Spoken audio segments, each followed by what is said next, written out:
Kədərim sonsuzdur, çünki əzizlərimi doğmaları itirmişəm və oradakı doğmalarımı da zülm altında saxlayıblar, hələ bəziləri həbsdədir, amma dövlətimizin də şəfqətli, qüdrətli əli onların üstündədir. Mən bundan əminəm.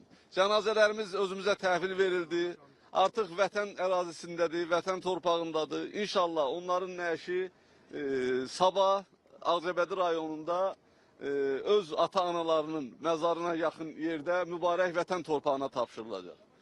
Bu şərait yaradılıb, mənim yarama su səpilib, mən böyük bir mənəvi dəstək görmüşəm, böyük bir maddi dəstək o baxımdan görmüşəm ki, bütün bu işlər dövlətimizin rəhbərinin uca diqqəti, qayğısı sayəsində dövlətimizin uyğun strukturları tərəfindən yüksək səviyyədə həyata keçirilib. Cənazələrimi dediyim kimi təhvil aldım.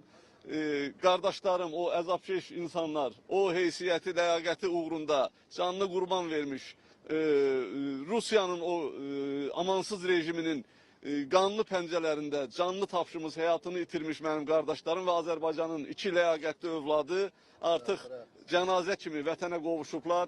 Həyatın bu günü də var.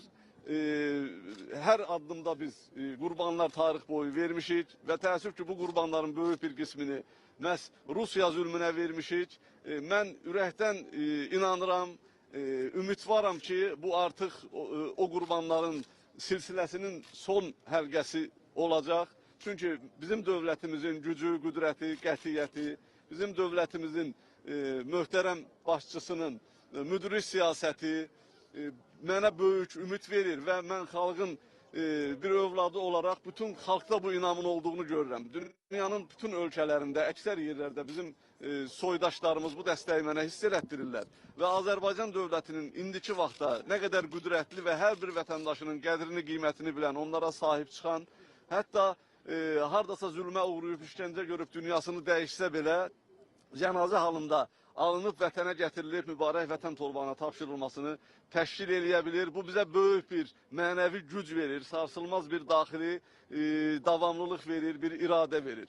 Mən dövlətimizə, dövlətimizin başçısına ürəkdən minnətdaram. Dərin kədər içində olsam da yenə də deyirəm, xalqımıza əslində başsağlığı verirəm. Bu çünki bizim xalqımıza verilmiş bir gözdağıdır, bizim insanlarımıza divan tutmaq cəhdidir. Təəssüf ki, onun bir qisminə nail oldular, biz itki verdik. Amma mən yenə də dediyim kimi qürurlu və minnətdaram. Hörmətli izləyicilər, kanala abunə olun və videonu bəyənməyi unutmayın.